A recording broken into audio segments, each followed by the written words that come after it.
half that don't know me and half that don't think I exist. But I am Devon, I am real. I'm the godfather to both of the girls, and little Dev's namesake. I was going to do this, but it came up very clear. I'm going to tell a joke. Devon, that's not a joke, it's real life. So Devon spends a lot of time in LA, and she goes to Erewhon a ton. And she didn't get the discounts or something because she didn't sign up for the VIP package. And so I'm like, well, I have the VIP package. I think I can just put you on my account. So little Dev, stand up. So little Dev and I go into the counter and say, I'd like to sign her up on my account. So the guy looks at this 57-year-old out-of-shape guy and little Dev and sees the name is Devon Baranski and Devon Christenson and stares at me. And I said, you know, we chose when we got married to share first names instead of last names. And in California, like, it worked.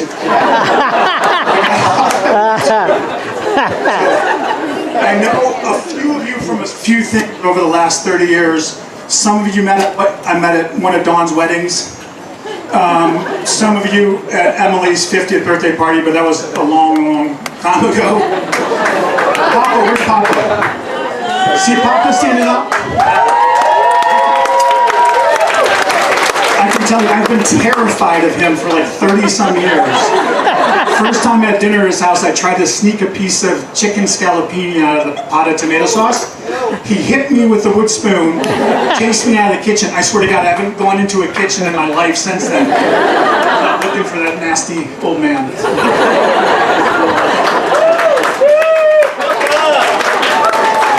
So, I don't see anybody in this room that often. I do get to see the girls in LA. And so it's great for me, but obviously I don't know all the people in their lives.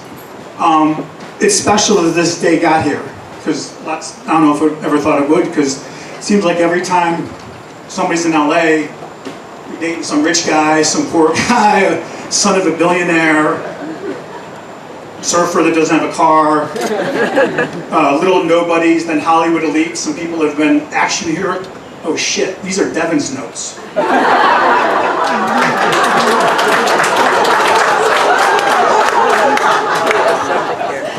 I'm sorry, those are for Devon's wedding. I'll tell you, it's hard to live in LA with, I feel like there's some parenting responsibilities of Devon.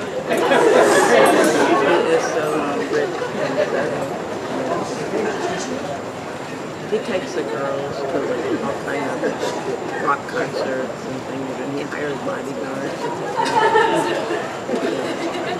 Oh yeah. So Carlie and Tristan, we heard some comments like, Dawn, you were spectacular. Is she over there? Yeah. I've done that once, and it was the scariest day of my life because I was terrified I was going to ruin somebody's wedding, so you did a great job. And in fact, I only got this gig, this is true, because Carlie wanted the videos of when I hosted a wedding to see if I was going to be okay to come up and use the microphone. I caught her watching him last time she was in LA. So I'm going to tell you some fun stories, some sad stories, some true stories, some lies. But this one's true. It might be the last thing I say that's true. I do remember when I first started hearing about this Tristan kid, and I'd always ask Carlie if he's treating you nice. And she always said, he's a good one. That was the word she always said. And then I just relaxed, because like, if Carlie thinks it's a good one, then I'm not gonna worry about it. We heard from Dawn today, the 3 loves in Tristan's life. And it was funny, because I wrote these down, obviously, before you spoke. Surfing, golfing, and Carlie. I'm going to add family from last night, so maybe 4 lives. And the 5th one was the walk-up song, Eminem. Now, I got emails from both Tristan and Carlie separately telling me bad things to say about each other. I deleted Tristan's because there's nothing bad I'm going to say about Carlie. So I'm just going to focus on Tristan, if that's okay with everybody. So I know he's big into surfing. I need a couple surfing buddies to raise a hand. Who's a surfing buddy? Right here? Okay, so just confirm. So one word I haven't heard this weekend is the only word I really knew to call Tristan is turd. So my understanding is that, make sure I get this right, that he's so dedicated surfing that once while waiting for a wave and not wanting to paddle in, he decided to shit in his wetsuit instead of inside set. That's true? Yeah. That's Turd. Now Turd and I bonded over a passion for golf. And I'm going to challenge something that I think you said in your vows weren't really accurate, so I'll get to this. So we bonded over golf, and then I think the first time I knew that he really loved Carlie as much as I would want somebody that Carlie was going to marry her was we were going to Bottle Rock. And Tristan was coming in from a surf contest in San Diego or something. And like, who's going to be there and all this stuff. And Carlie's like, well, Devon and all these other people. And then said, and a friend of ours, Fred Couples. And he goes, Fred Couples like the golfer? She goes, I think he plays golf. I don't really know. But, like, he's just a friend of ours. So she thought he thought she was all full of bullshit. And we were at a friend's house, I think, for lunch, and Fred walked in, immediately beeline across the room. Prepares you more for your sibling's wedding speech than 10 years of anticipation. And even then, I still don't have this memorized, so please bear with me. So as you may know, I'm Carlie's little sister.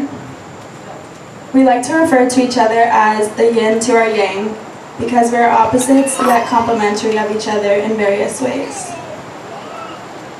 And it is an absolute honor to do life alongside of her. Tristan. Hi. Now, anyone who knows Tristan, you may know of the nickname he has unwillingly been assigned that has really stuck for life. And if you don't, that is Turd. I'm sorry. But I can happily say that your contact in my phone has officially been updated to Tristan now that we're family. Congratulations. Now, anyone who knows Tristan knows that he has an amazing heart. He is incredible in their lives. I know it means the world to them that you all are here. Cheers to a lifetime of happiness, adventure, and most of all, companionship.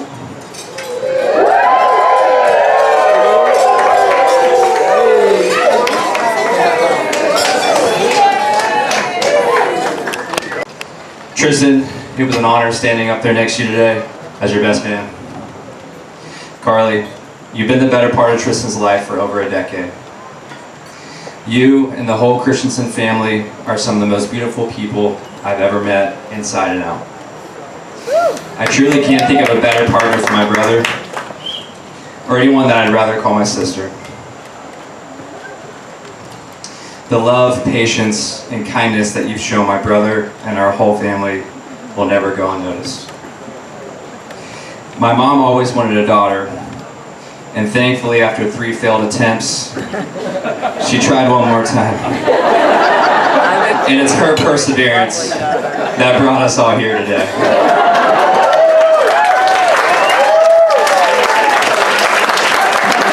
For being here and sharing this wonderful event with us.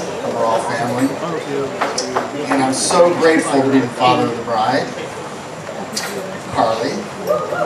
I've watched you come into this world with eyes wide open, ready to take on the world. I've watched you finally fall asleep to endless hours of rocking, driving, and singing Barney songs. I've watched you take your first steps across the kitchen floor, beginning the days of mobility. I've watched you shed your diapers and move into big girl clothes. I've watched you touch the ocean for the first time in amazement while eating handfuls of sand. I've watched you meet your new baby sister with excitement and eager to start changing her diapers. I've watched you learn how to skateboard and ride a bike till the sun went down on Oleander Street. I've watched you cry when your pet guinea pig bit your finger and laugh while chasing your sister around the house with your pet snake. I've watched you tear up the soccer field at Patton Park, cheering when you won and shedding tears when you lost. I've watched you dream of owning your own business and making it happen at 9 years old. I've watched you meet 5 of your soulmates in middle school and still call them your best friends and family to this day. I've watched you enter the halls of high school and voted best all around and most likely to succeed. And most importantly, I've watched you meet a boy, a surfer boy. Yes, I approve.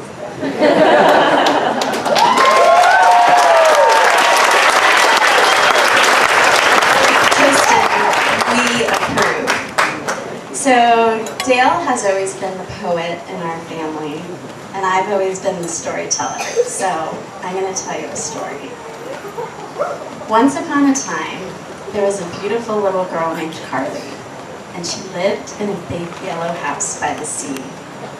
She had a mommy and a daddy and a baby sister, Devon, who loved her very much, and she was happy as can be.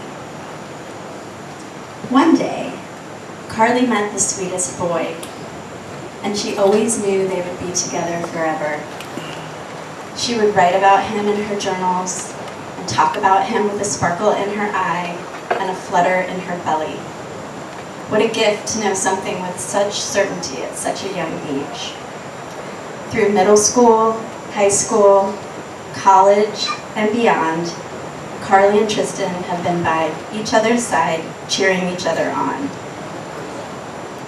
I remember Carlie coming home from dates gushing about what she would call magic movie moments.